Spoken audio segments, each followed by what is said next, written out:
इंदुरीकर महाराजावर कोसळला दुःखाचा डोंगर. इंदुरीकर महाराजांना झाला गंभीर आजार. इंदुरीकर महाराजांची मृत्यूशी झुंज. इंदुरीकर महाराज त्या गंभीर आजाराशी कसा लढा देत आहेत, अतिशय धक्कादायक माहिती उघड.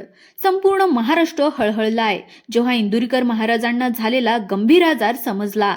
संपूर्ण महाराष्ट्रामध्ये प्रचंड लोकप्रिय असणारे, आपल्या विनोदी शैलीमध्ये समाज प्रबोधन करणारे इंदुरीकर महाराज प्रत्येक जण यांना ओळखतो. त्यांना एक गंभीर आजार झालाय. त्यांनी याबद्दल जे काही कीर्तनामध्ये कधीच बोलले नव्हते, पण त्यांनी स्वतःच त्या गंभीर आजाराची माहिती दिली आहे. इंदुरीकर महाराज एक अशा मोठ्या आजाराशी झुंज देत आहेत, ज्या महाराजांनी आयुष्यभर दुसऱ्यांना जगण्याचा संदेश दिला, तेच महाराज आज कोणत्या मोठ्या आजाराशी लढत आहेत. त्यांच्या शरीरावर, त्यांच्या मनावर कशा प्रकारे ताण आला आहे, पण त्यांची कीर्तन सुरू राहणार का, या आजाराबद्दल स्वतः इंदुरीकर महाराजांनी कीर्तनातून नेमकं काय सांगितलंय, संपूर्ण महाराष्ट्र आज का रडतो आहे, चला जाणून घेऊयात या प्रकरणाचा संपूर्ण.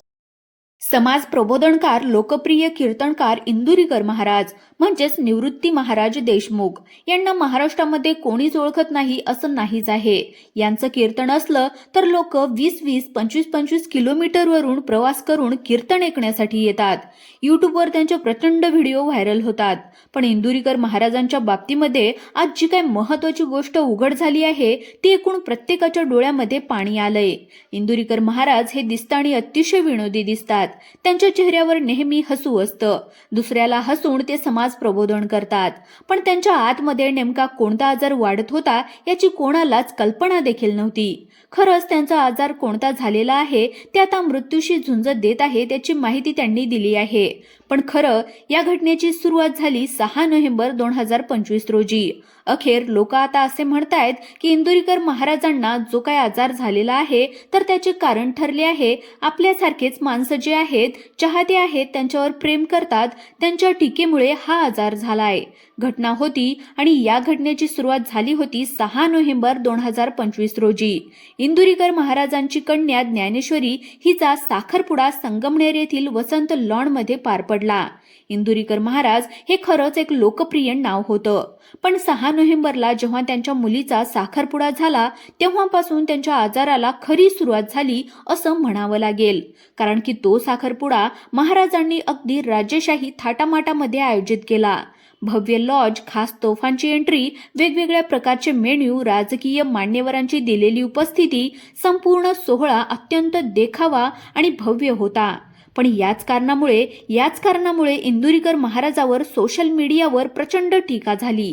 कारण की इंदुरीकर महाराज कीर्तनामध्ये लोकांना नेहमी साधं लग्न करा, सर्वांना परवडतील असे लग्न सोहळे करा, असा संदेश त्यांनी दिलेला होता. आणि इंदुरीकर महाराजांनी एक खरमरी टीका देखील केली होती की साधं लग्न जरी केलं तरी मुलं होतात, असा संदेश त्यांनी दिला होता. आणि तो संदेश लोकांच्या लक्षात राहिला आणि या संदेशामुळे सोशल मीडियावर प्रचंड त्यांच्यावर टीका केली गेली. केवळ लोकांनीच नाही तर त्यांच्यासारख्या काम करणाऱ्या महाराजांनी देखील इंदुरीकर महाराजावर प्रचंड प्रमाणामध्ये टीका केली होती. आणि खरंच त्या आजाराला इथपासूनच सुरुवात झाली होती. स्वतः इंदुरीकर यांच्या डोळ्यात पाणी आणून बोलले, केवळ महाराजावरच नाही तर त्यांच्या मुलीच्या अंगावरच्या कपड्यापासून तर त्यांच्या मुलीचे जे काही व्हिडिओ समोर आले होते, त्यांच्यावर देखील चुकीच्या पद्धतीने ट्रोलिंग सुरू करण्यात आली होती. अगदी महाराजांनी यावर दुःख देखील व्यक्त केलं होतं. ही घटना होती 6 नोव्हेंबरची. पण आज जे काही घडलं, आज जो काही प्रसंग समोर आलाय, आज ही धक्कादायक माहिती समोर आली आहे, ती अतिशय हृदयद्रावक होती. खरं तर 6 नोव्हेंबरला साखरपुडा झाल्याच्या नंतर ज्या प्रकारे ट्रोलिंग झालं, त्यावर कीर्तनात देखील इंदुरीकर महाराजांनी स्पष्टीकरण दिलं. काही जण दुखी झाले होते तर काही जण मज्जा घेत होते. एकीकडे साधेपणाचा संदेश देणारे महाराज, दुसरीकडे स्वतःच्या मुलीचा लाखोचा खर्चामध्ये सहजेशाही साखरपुडा कसं काय करू शकतात. लोकांना विरोधाभास सहन झाला नाही आणि त्यामुळे महाराजावर खरमरी टीका झालेली आहे. पण याच टीकेमुळे महाराजांच्या कुटुंबावर काय परिणाम झाला, महाराजांची मानसिक स्थिती कशी झाली, महाराजांना कोणता आजार उद्भवलाय, काय ज्याच्यामुळे ते आज मृत्यूशी झुंज देत आहेत? तर पहा, इंदुरीकर महाराजांनी स्वतःही मंचावरून सांगितलं होतं की साधं लग्न करण्याचा संदेश केवळ गरीब आणि आर्थिकदृष्ट्या अडचणीमध्ये असणाऱ्या लोकांसाठी दिला होता. पण महाराजांनी यावर स्पष्टीकरण दिलं आणि त्यानंतर लगेचच लोकांनी स्वतःला होत्या साऱ्या आजाराची माहिती दिली. एक असा आजार ज्यामुळे महाराज आता आजाराशी झुंज देत आहेत. मग कोणता तो आजार आहे की ज्यामुळे महाराजावर दुःखाचा डोंगर कोसळलाय? महाराज एका कीर्तनामध्ये बोलत असताना ते म्हणाले की मी म्हणालो होतो ज्याची परिस्थिती गरीब आहे, जो आर्थिकदृष्ट्या अडचणीमध्ये आहे, अशा लोकांनी कर्ज काढून लग्न सोहळे मोठे करू नका असं मी म्हटलं होतं. आता जे काही लोक असे आहेत ज्यांच्याकडे खर्च करण्याची ऐपत नाही, ज्यांच्याकडे पैसा आहे, तर ते त्या ठिकाणी मोठे खर्च करू शकतात, परंतु कर्ज काढून मोठे लग्न करू नका असं त्यांनी सांगितलं होतं. पण अनेकांनी ही गोष्ट चुकीच्या पद्धतीने घेतली आणि सोशल मीडियावर मोठी टीका आणि मोठ्या प्रकारची चर्चा यावर उसळली. आता या सगळ्या गोंधळामध्ये महाराजांच्या भावनावर आणि त्यांच्या कुटुंबावर मानसिक ताण आला. 6 नोव्हेंबरला साखरपुडा झाला. महिनाभर प्रचंड टीका झाली, पण अखेर 1 महिन्याच्या नंतर महाराजांच्या शरीरवटेचा असा परिणाम झाला आणि स्वतः महाराजांनी कबूल केले की अशा प्रकारचा आजार मला झालाय. अखेर महाराजांनी कीर्तनामध्ये सांगितलं, मला कोणता आजार झालाय, मी कसा लढत आहे, माझी मृत्यूशी झुंज सुरू आहे. आणि अखेर हे ऐकल्याच्या नंतर अक्षरशः लोकांच्या डोळ्यातून पाणी आलं. महाराज नाशिक मधल्या एका कीर्तनामध्ये बोलत होते. आता झालेल्या एका कीर्तनामध्ये ते म्हणाले की माझ्या मुलीचा साखरपुडा मी केलाय आणि अक्षरशः लोकांनी त्याच्यावर प्रचंड टीका केली. त्यावेळेस ते म्हणाले, तुम्हाला माझ्या मुलीच्या साखरपुड्यातला पैसा उधळलेला दिसला, पण महाराष्ट्रातल्या पूरग्रस्तासाठी मी 1 लाख रुपयाचा निधी तो सरकारला दिलेला आहे. मुख्यमंत्री सहाय्यता निधीमध्ये 1 लाख रुपये मी जमा केले. हे कोणाच्याच निदर्शनास सुद्धा आलं नाही. मी अनाथ मुलांची देखभाल करतो, मी गोशाळा चालवतो, समाजातील गरिबांना मदत करण्यासाठी लाखो करोडो रुपये मी कित्येक वर्षापासून खर्च करतो आहे, पण ते कोणाच्या नजरेत सुद्धा पडलं नाही.